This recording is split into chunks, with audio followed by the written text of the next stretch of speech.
Whoops, I had a little accident there with the alarm. It dims to knock the thing out. So back where we were,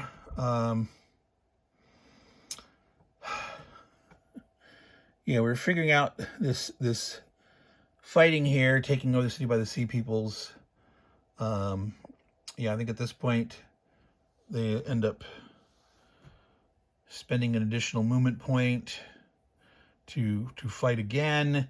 This time only against one wall strength, and so that will be basically a no-brainer now with all their 11 strength against 1 and all their bonus shifts that they'll be able, no need to even roll. At a certain point, you just know that for a 1 you only need a 5. So if you roll 1, you need 4 shifts up, and worst is 6 shifts down. So if you have 10 shifts, you can guarantee that no matter if you rolled the worst and they rolled the best, with 10 shifts in your favor, you could go up 5, and you could put, no, you need to put them down 6. So, but in this case,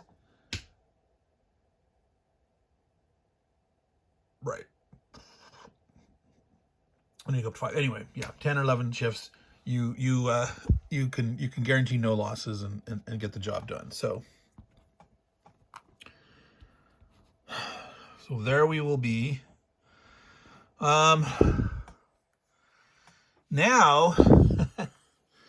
so the Sea Peoples have this city, and obviously they want to keep causing damage. Now,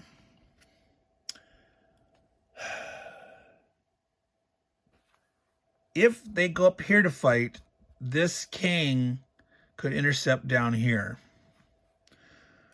So I think they're going to want to go this way and try to wreak havoc in the backfield here and thumb their noses at the poor Mitanni. Yeah, I think that's the way to do it. Do we want to leave more than 1 behind? We don't want to make it too easy for the Mitannis later to come in and capture this city here. I'm going to leave 2 behind. I don't want to spread out too much. These smaller cities we might... Well, but see, these were... Might want to leave more here, because those were originally Mitanni places. This is worth more. I'm going to leave 2 here. Go with my gut. Go with that original thought. All right, so these guys here, 6, 7, 8, 9, are all with the king. So we're going to go 1, 2, 3, and spin another one. So that'll be, so he won't be able to attack another one this turn. But there is that activation marker in there, that could come before the Mitanni gets to move again. Now, there's only 1 in there. There's 3 Mitanni. There's 3 Hittite activations in that cup. Oh, yeah, we're on this one's active right now. Yeah, it could be bad. All right, so that's 2, 3.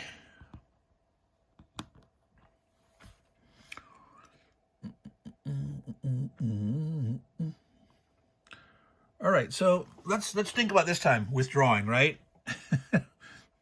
If we withdraw,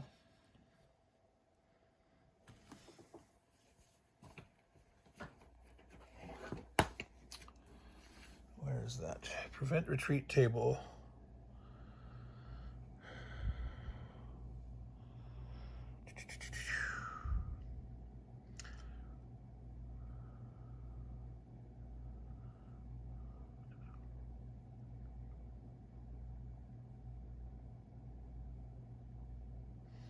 Okay, there's no chariot superiority.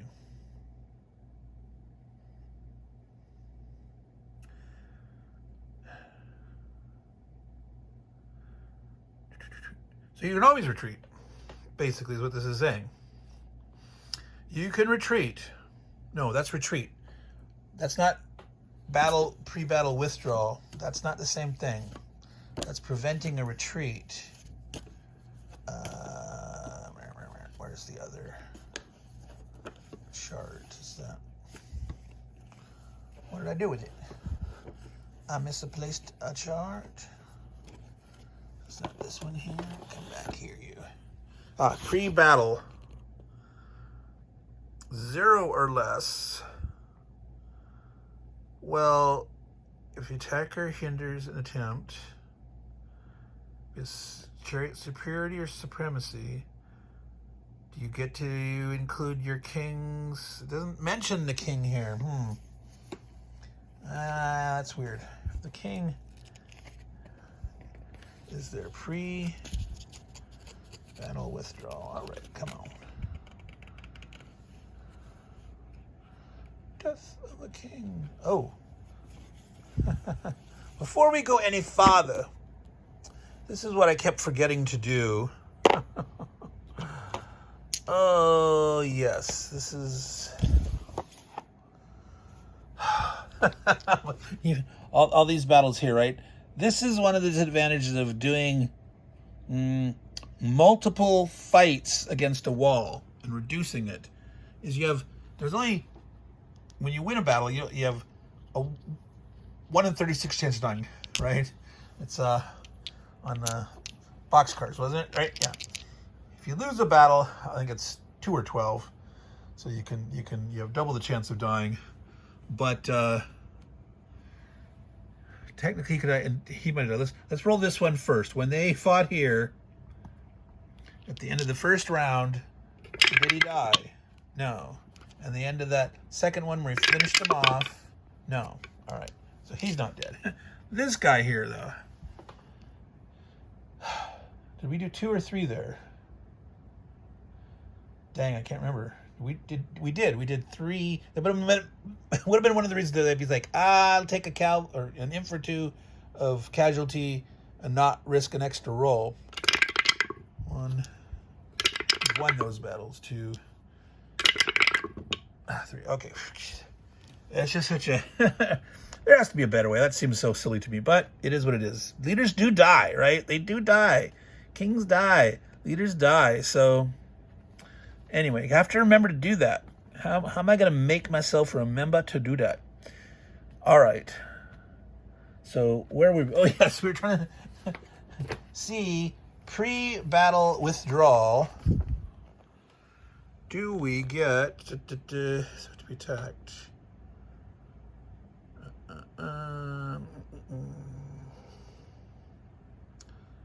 May uses chariots. Okay, sounds like you have to have chariots.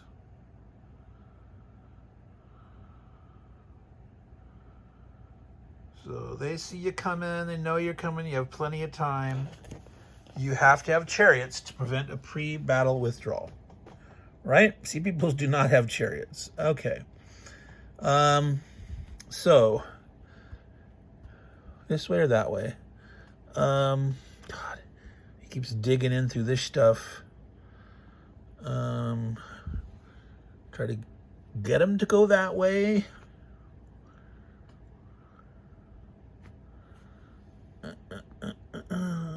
He could retreat again. They could try to... Wow, I don't know. This is only worth 1. He's more like... Yeah, he's going to retreat this way.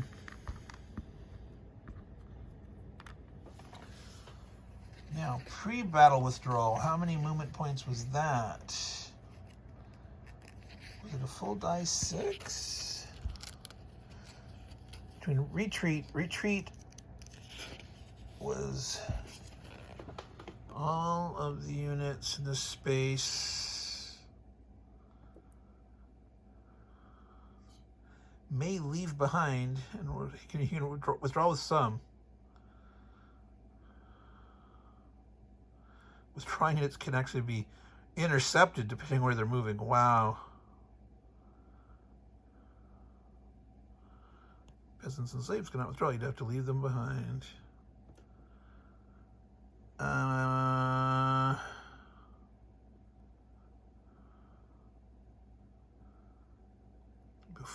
they spend the 1 movement point to attack.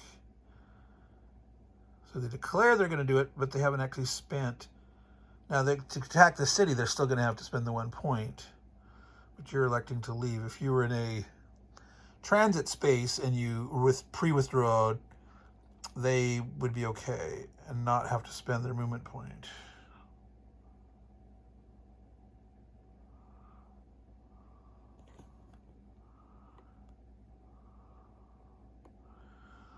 Doesn't say here how far they move.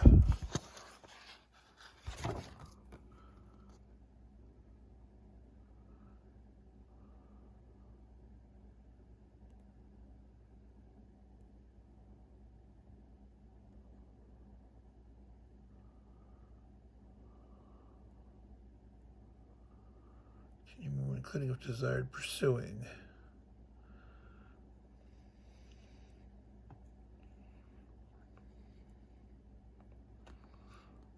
At no time during the withdrawal may the force enter the space from which the force moved. Doesn't say. I thought, was there a chart that said how many?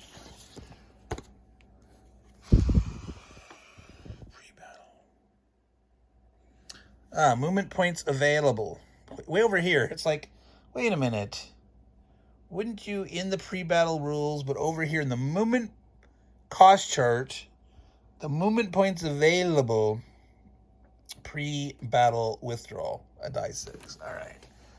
So potentially, if you're like surrounded by mountainous areas, you might not be able to withdraw, but you could withdraw more than 1 square. So this is how many movement points they got? 2. So withdrawing from here, they could go back farther. They could have withdrawn up this way and get, more into this stack, which actually that might not be a bad idea there. So when the king actually goes to move, he has more with him, taking it all together. 1, 2. Yeah, let's do that. All right. So he didn't spend the 1, but he will because he's going to attack the city. Okay, so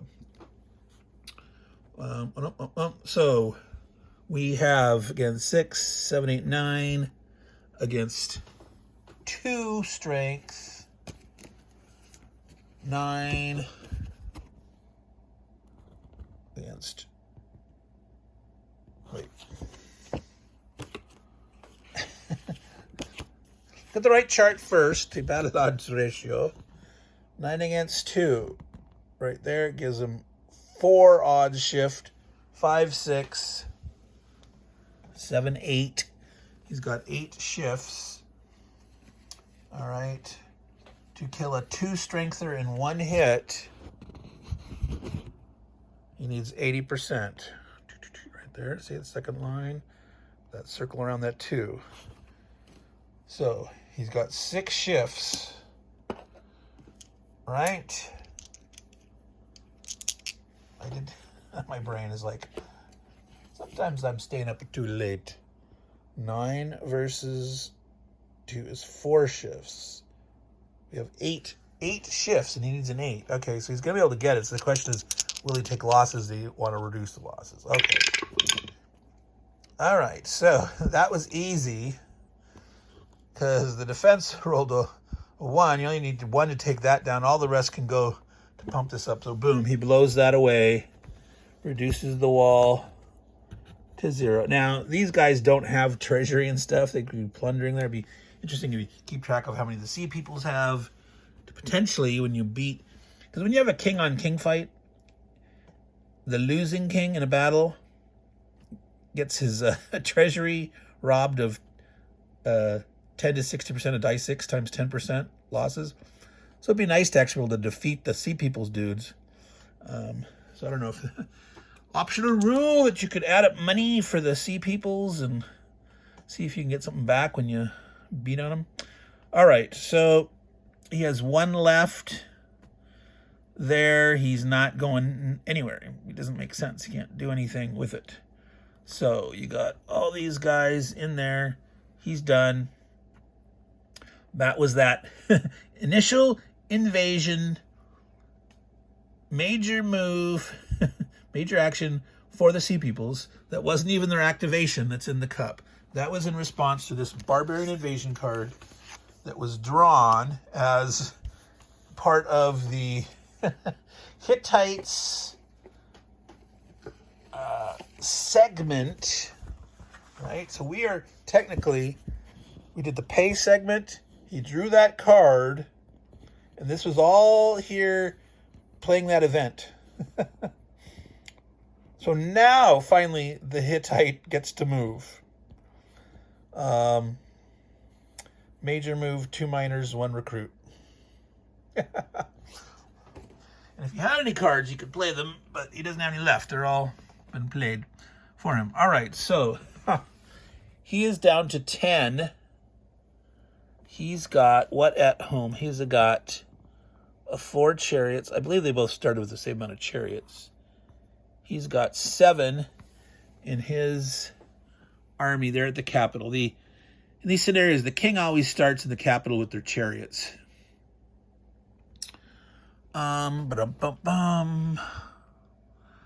Wow. So, what's he want to do? Well, obviously, he doesn't like this guy here. He doesn't necessarily want to go down and attack him. He wants, like, oh, Mitanni, go down there and fight on those Sea Peoples guys before they continue to pillage and loot through your backfield. So you could say, like, well, let me go up near the border and defend. You could say, like, well, let me sneak around back here and try to attack over here while you're busy.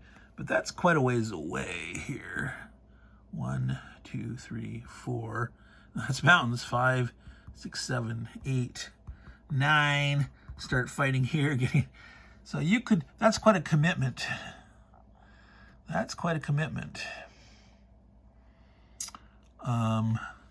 You could move somewhere like to here. And then it's like, if he attacks here, you could intercept in this city. And then you could decide otherwise to say, oh, I want to go and go. Well, actually, because is this faster from here? It's 1, 2, 3, 4. 1, 2. Is it +2 or is it 2 total? Nah. Movement.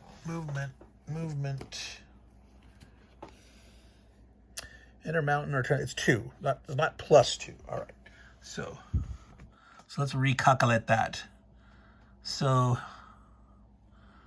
from here, 1, 2, 3, 4, 5, 6, 7, 8 to there. From here, 1, 2, 3, 4, 5, 6, 7. It's faster that way. Well, you from here. 1, 2, 3, 4, 5, 6. Wait. 1, 2, 3, 4, 5, 6. No, here, not here. We're talking about here. Being here. What were we doing? We were counting it from here to here. From here, if we were here, let's say. 1, 2, 3, 4, 5. 1, 2, 3, 4, 5. It's the same.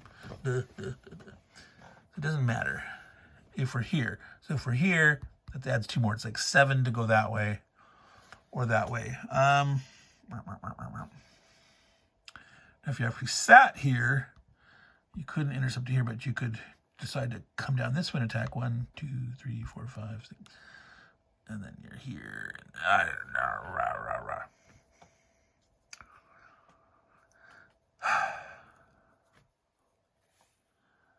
Well, let's see here. Monuments. So obviously those nasty monuments. We've got, that is one of our home places. We definitely want to defend that better. We're going to eventually want to move like real troops up there. Build in the backfield.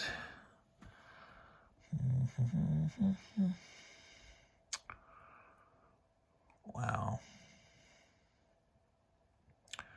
Let's start a monument.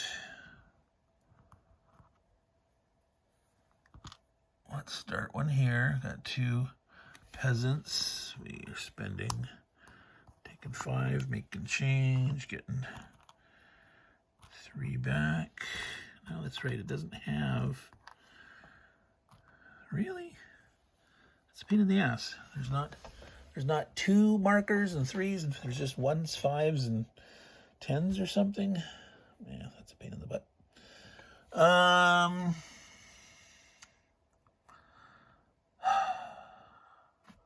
move.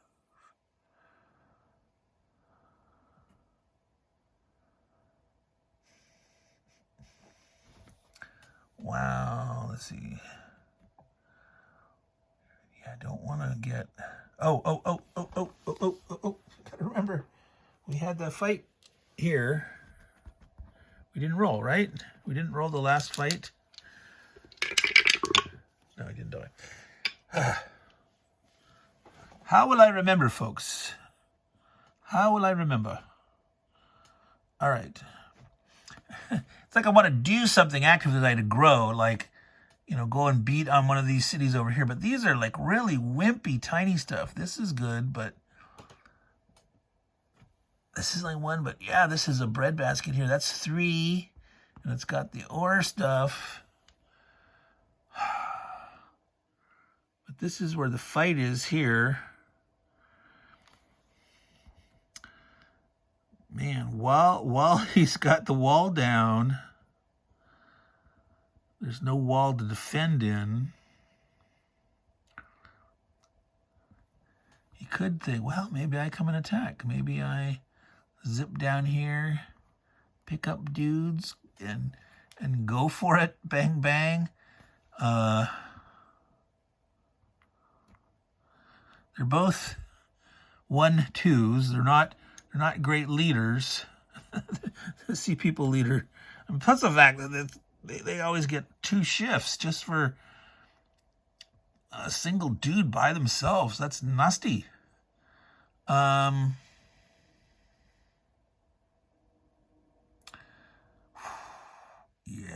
gosh. Maybe that's the time. Declare the major move, see how high you roll. 1, 2, 3, 4, 5, 6. If you get 6, you could come and attack.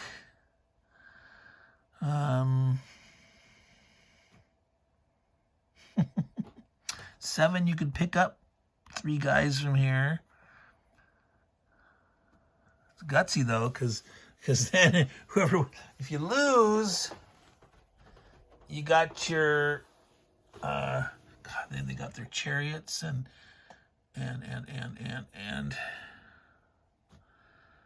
wow.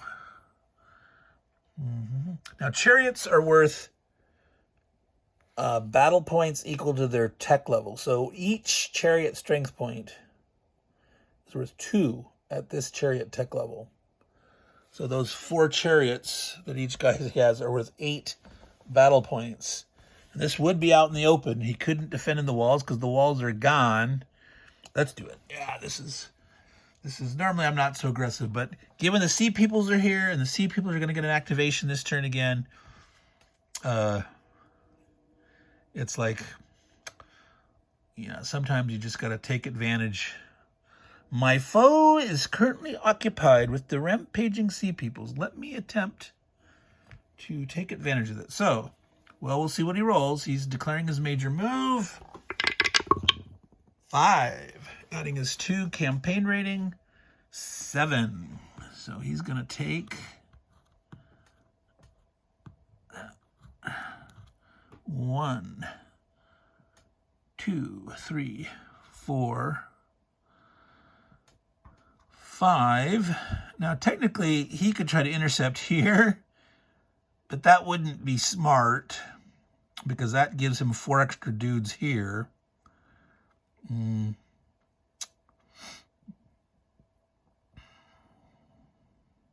Yeah, I don't think it would make sense to. Now, so.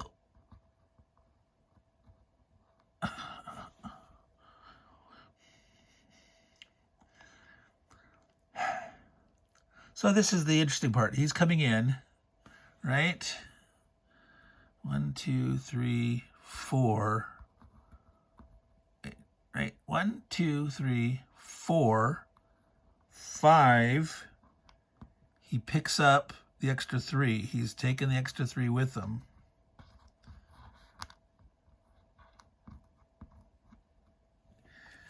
All right. Now he's moving there. He has 1 left. And if the guy retreats before battle, he won't have had to spend, because he's coming in. So this guy could decide to pre-withdrawal, attempt to pre-withdrawal. And if he does, the guy does not spend the 1, and he'll have basically taken this over because it has no wall. He just has walked in and taken it. But man, talking about being a rock and a hard place. Well, I say we we fight it out. I think, like, no, I'm not leaving. How dare you attack me, you bold little twerp. So, thing is, like, neither of them have cavalry superiority. So he would be able to pre-withdraw automatically. Right? Because you have to have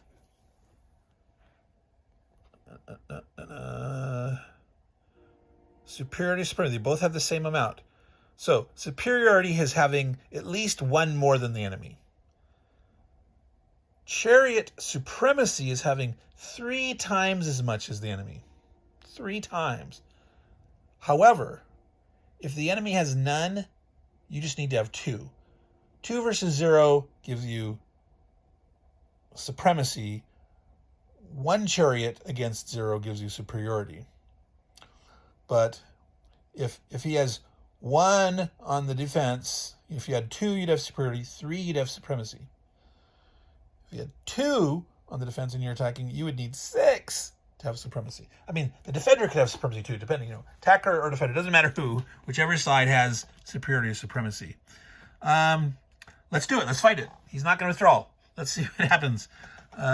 This might be crazy. This might be big gangbusters craziness, but these 2 young petulant kings just how dare you? I took church image. No, you have not secured it. It is mine. We claimed it so long ago. All right. So the Hittites have 7 infantry. I'm going to go ahead and add the 3 that they picked up, carried along, add it to this army. So there's 10 infantry and 4 Adids dudes. So those are with 2 each, so that's 8. So he has 18 net strength, all right? And the Mitanni, I'm mixing up the Hittites and the Mitannis. The Hittites and Hittites? No. All right, so he had 1 plus his 2 armies. Let's just add it here, and we'll see what happens. 1, 2, 3, 4, 5, 6, 7, 8, 9, 10, 11, 12, 13. So he has advantage. He's got 13 infantry. He did, didn't he? Yeah, he bought 1 here, and he has only spent once. This guy maybe has more infantry spread out, here, worried about the barbarians and stuff. So maybe that was a costly mistake. We don't know. But, so yes, so 6, 7, 8, 9, 10, 18, 6, 7, 8, 9, 10, 11, 12, 13, plus 8 is 21. So the larger force in the battle odds table is the Mitanni. The Mitannis have 21 against 18. Now, they're going to have to find that 18, that's the middle of their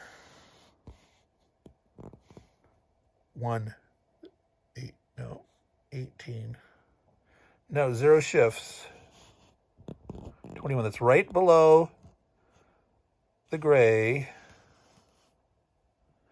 The middle of there, 18. Yeah, I should zoom out and see if it gets too. I can't see it. 0. No shifts. No shifts. It's not enough to to have shifts. And the net leaders, they both have a 1 tactical. There's no shifts. So it's a raw die 6 for each side. Now, in this case, I've said the larger force is the larger die. So this is actually the Mitanni, who's the defender. Oh wait, no, right.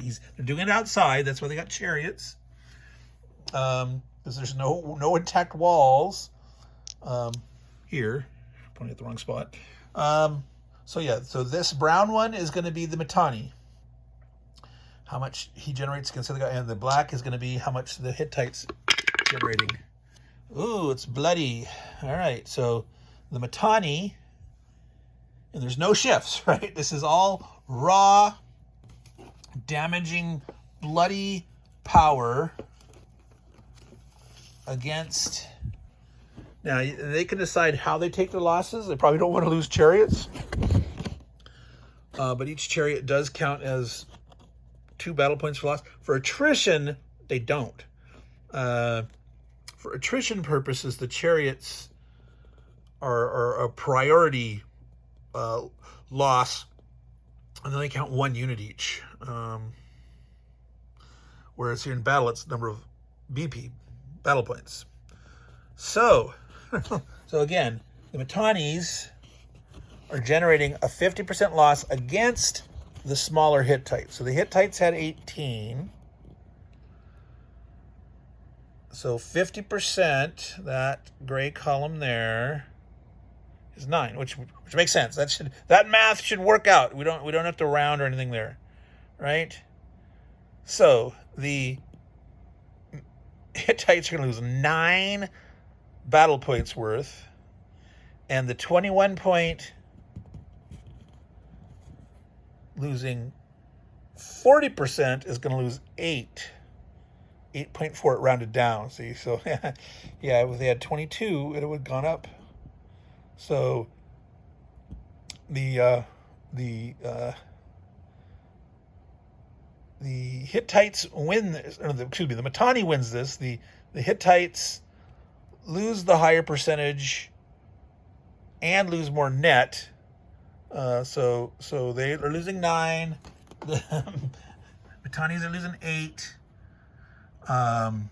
Wow. So yeah, I think they definitely want to lose infantry. They don't want to lose up their superiority of cavalry. No, I gotta double check that is right. The priorities of losses, taking losses, interception, resolving battles, simplified rounding, retreating, regrouping, chariotry. That's an interesting name. Voluntary retreats. Now, if the defender loses the battle, so the attacker is losing the battle, he may not voluntarily retreat. All right, so there's no voluntary retreats.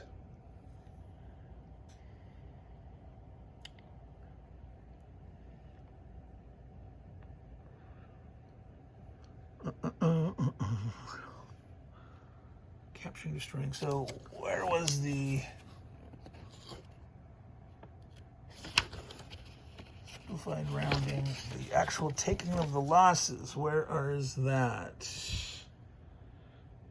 Each player totals infantry. Blah blah blah.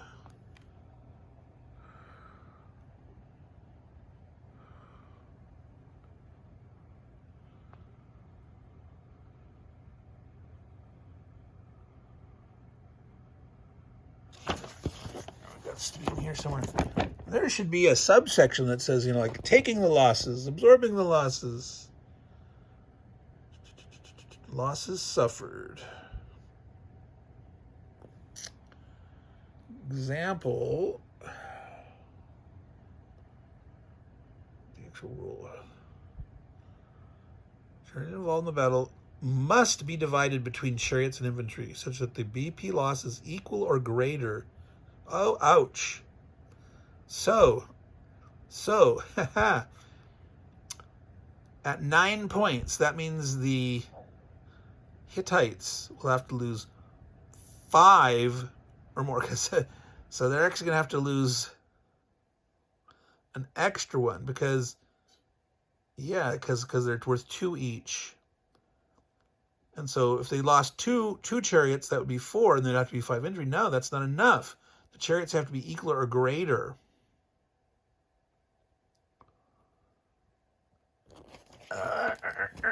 Ouch. All right. So that does mean 3 chariots. No, that's the wrong guy. Hittites. 3 chariots lost. 3 painful chariots lost. That's 6, and then 3 infantry. Okay, so that leaves them with 7 infantry and 1 chariot. All right. And then the 8 losses here, he has to lose 2 chariots and 4.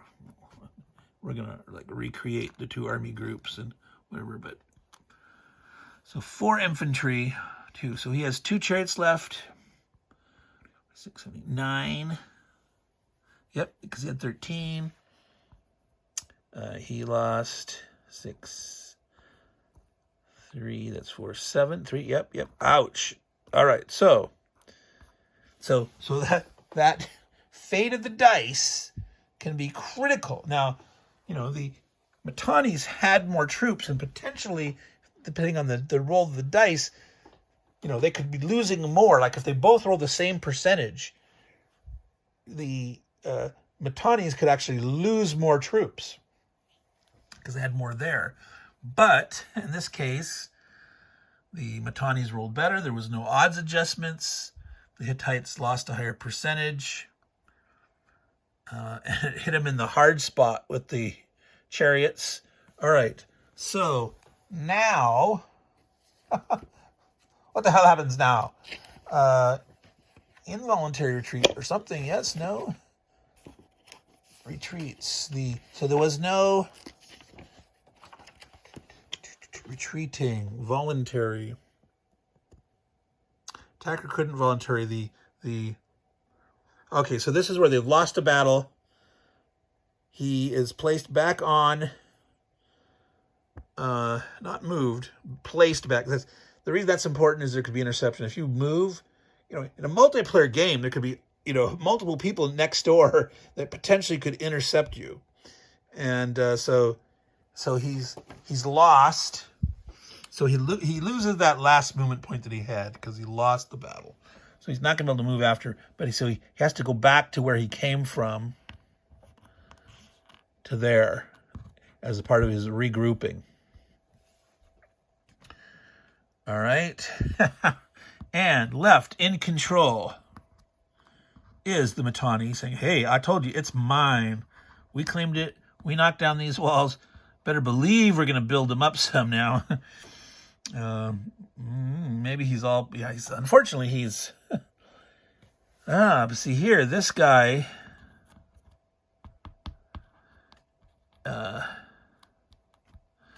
wondering during their activation, do they get to build up walls? I don't think so. I know if like another event comes on, anything that the sea peoples who are already in play, like you refresh the walls of what they have. But right now that wall's down. So potentially the Mitanni could come and hit them out in the open and have their chariot superiority. They only have 2, but this is critical when there were so few chariots. And chariots are very expensive. I think I talked about this last time. It's like 3 to maintain them in each mountain power segment. It's like 5 to raise new ones. It's 10 if you're recruiting during an activation. Crazy expensive. I mean, who has that kind of money? You'd have to save and save and save. All right, folks. So we finished That activation, no. We have potential recruitment. We did one. We started one. So we do have, let's finish. We're not going to finish on turn. This is another 40 minutes plus the previous amount before we lost and how to start this again. I'm going to babbling on, meandering Mike, the Mitannis and the Hittites. But yeah, let's do. Oh my God, the poor Hittites. Don't have a ton of money. Wow, they are not happy. Jeez. Maybe recruit some infantry there. It's 1 point each. Love to build another monument next turn. God, they still have 3 more activations in the cup. You know, what other events are there that could make you lose money? Oh my God, it could be just disastrous. But I'd be paranoid. I think I'd want some more troops. The problem is, like, he knows he's not going to spend 10. He doesn't have 10. He can't get another thing. It's like, Christ, what do you want to do? You got to, you know, we can't move them because they already did their major move. They could try to pre-withdrawal if they commit, but they wouldn't push their luck that far, I don't think. Maybe they would, but we'll see. We'll have to see. But yeah, I think a little paranoia about, oh my God, I lost a bunch of infantry. I know, you know, the next manpower segment's kind of a long way away, you know. So let's recruit some more infantry. We're putting it in there. Well, let's see. Technically, we should put it in here because one of them could move. They haven't, you know, you could technically recruit them and then do a minor move with them. Do we want to do that? Is there anything there? God, minor move. Maybe getting one of these guys back this way. Yeah, we'll do that. Okay, so we're going to recruit it there. We're going to go ahead and put it in the army. We're not going to move it, but we are going to try to move, say, like this guy here. We've got an army there. So we're rolling a die 6 for how many movement points he's going to get. 3.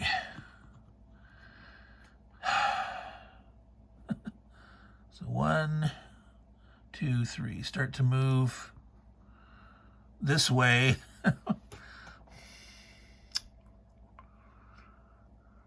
Yep. All right. So that was this. We have done that. We are not going to keep going. There are 3 more activations each. Hittite, and Mitanni. Once he pulls activations, let's pull though to see who is going to go next. Okay, Scully. Who is going to go next? So when we start the next video, who will be next? It is the Mitanni. All right. So the Mitanni will be up next. There we are, folks. So he will be able to see. That's the advantage of, you don't know who's going now. When you're in the phase of drawing these things out, you can't go more than twice in a row. You can go twice in a row, but if you would draw that 3rd one in a row, you can't take your turn. You have to draw someone else, and you put your thing back in the cup.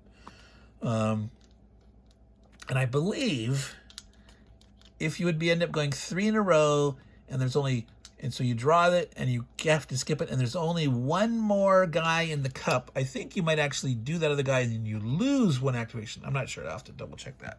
Maybe I misread that, but I think there's actually a chance you could lose your last activation if you've already gone twice in a row. Or maybe that's only if that there's nothing else in the cup. I was like, oh, you just can't do it. Anyway, That's it, folks. Meandering Mike, Man Cave of Madness. We are playing Genesis Empires and Kingdoms of the Ancient Middle East, a game from GMT, Richard Berg. The Mitanni versus the Hittites. The Sea Peoples have come in, and we're having some major bloodshed near Churchemish. What's going to happen? Stay tuned for the next playthrough, which I'll do tomorrow. So, until next time, folks, everyone take care and ciao.